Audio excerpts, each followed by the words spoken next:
morning, dear students. I, Smriti Singh, yesterday taught you mercy and its explanation and central idea. Today I will teach you second poem, The Scholar by Robert Savage. इस poem में poet अपने आप को scholar मानते हैं और scholar की रुचि, अरुचि, आकांक्षाओं तथा सपनों के बारे में बताते हैं। बच्चों, पोएम की लाइन देखिए। My days among the dead are past. Dead means मृत लेखक के द्वारा लिखी गई किताबें। पास्ट मीन्स व्यतीत होना।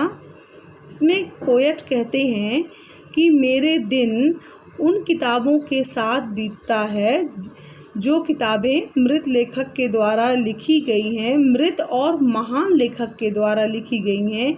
उन्हीं किताबों को मैं दिन भर पढ़ता हूँ और अपने समय को बिताता हूँ। Around me I behold. अपने चारों ओर मैं देखता हूँ। बिहोल्ड मीन्स देखना। Where these casual eyes are cast. जहाँ कहीं भी मेरी आँखें, कैजुअल मीन्स आकस्मिक, कास्ट मीन्स पड़ती है। जहाँ कहीं भी मेरी आँखें आकस्मिक रूप से पड़ती हैं तो मैं क्या देखता हूँ? The mighty minds of old. ये महान लेखक के द्वारा लिखी गई किताबों को ही मैं देखता हूँ। माइटी माइंड्स मीन्स महान लेखक या कवि ऑफ ओल्ड। ओल्ड मीन्स अतीत। अतीत के महान लेखक के द्वारा लिखी गई किताबों को ही मैं देखता हूँ। कवि को किताबें पढ़ना इतना पसंद है और इतनी किताबें वो अपने कमरे पे रखे हुए हैं, अपने घर में रखे हुए हैं कि वो जहाँ कहीं भी देखते हैं उन्हें ये किताबें ही दिखती हैं। My never failing friends are they. ये मेरे कभी न धोखा देने वाले दोस्त हैं, यानी कि ये मेरे फेथफुल फ्रेंड्स हैं। With whom I converse day by day.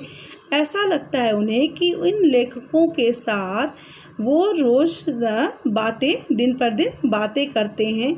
उन्हें किताबें पढ़ना इतना अच्छा लगता है कि उन्हें ऐसा लगता है कि वो लेखक से ही बातें कर रहे हों।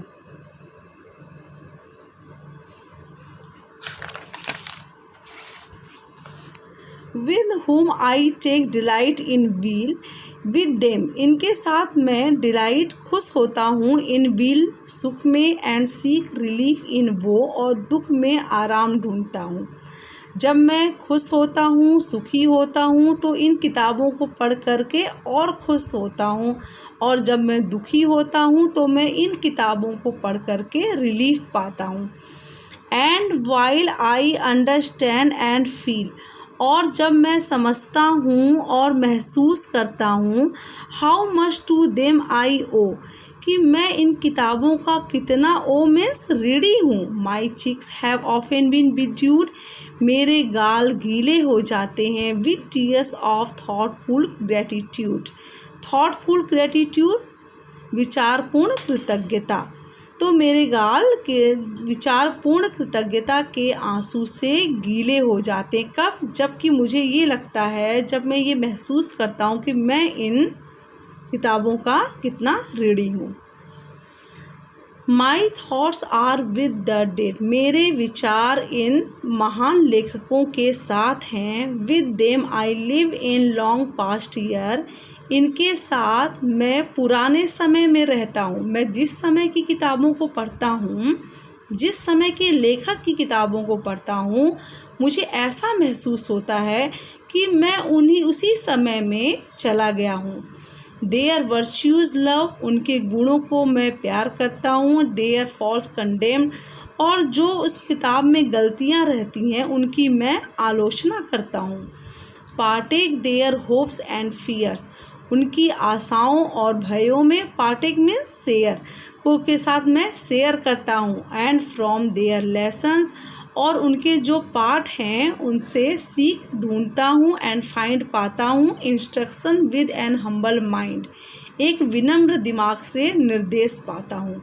जो शिक्षाएं हैं उनकी, जो कुछ भी किताब से जो शिक्षाएं मिलती हैं उनसे मुझे निर्देश मिलता है कि मुझे क्या चीज़ करना चाहिए और क्या नहीं करना चाहिए। ये इंस्ट्रक्शंस मुझे इन किताबों से मिलता है। My hopes are with the dead. मेरी आशाएं इन मृत लेखकों के साथ हैं। एनन मीन्स बहुत जल्दी। माई place with them will be, बहुत जल्दी ही मेरा स्थान भी इन लेखकों के साथ होगा। यानी कि लेखक कह रहे हैं, इसमें कवि कह रहे हैं कि ये मरने के बाद इनका स्थान भी इनके साथ ही होगा, इन महान लेखकों के साथ ही होगा। And I with them shall travel on through all futurity, and I with them shall travel on, और मैं भी यात्रा करूँगा थ्रू ऑल फ्यूचरिटी, पूरे भविष्य में यात्रा करूँगा। उनका कहने का मतलब ये है कि आफ्टर हिज डेथ, अपनी मृत्यु के बाद उनका स्थान भी उन्हीं के साथ होगा और उन्हीं के साथ वो भी यात्रा करेंगे। Yet living here a name, यहाँ मैं अपना एक नाम छोड़ जाऊँगा। आई ट्रस्ट, मैं विश्वास करता हूँ। That will not perish in the dust, जो कि धूल में समाप्त नहीं होगा। यहाँ पर पोएट को विश्वास है कि उनके मरने के बाद उनकी किताबों को पढ़ा जाता रहेगा, उनकी जनरेशन उन्हें याद रखेगी, उनकी किताबों को पढ़ेगी, उनके नाम को, उनके द्वारा लिखी गई रचनाओं को नहीं भूलेगी। बच्चों, ये 6 लाइन जो है my hopes are with the dead से लेकर के इन द डस्ट लास्ट तक, ये इम्पॉर्टेंट है एक्सप्लेनेशन के लिए। मैं एक बार और एक्सप्लेन कर देती हूँ इसे, फिर आप लोग इसका एक्सप्लेनेशन करिएगा। My hopes are with the dead, मेरी आशाएं इन मरे हुए लेखकों के साथ है। And my place with them will be, बहुत जल्दी ही मेरा स्थान इनके साथ होगा। And I with them shall travel on, और मैं भी यात्रा करूँगा थ्रू ऑल फ्यूचरिटी, पूरे भविष्य में इनके साथ। Yet living here a name, मैं यहाँ अपना नाम छोड़ जाऊँगा। आई ट्रस्ट, मैं विश्वास करता हूँ। That will not perish in the dust, मेरा नाम धूल में नहीं मिटेगा, मेरी जनरेशन मेरे नाम को याद रखेगी। बच्चों, आज यहीं तक।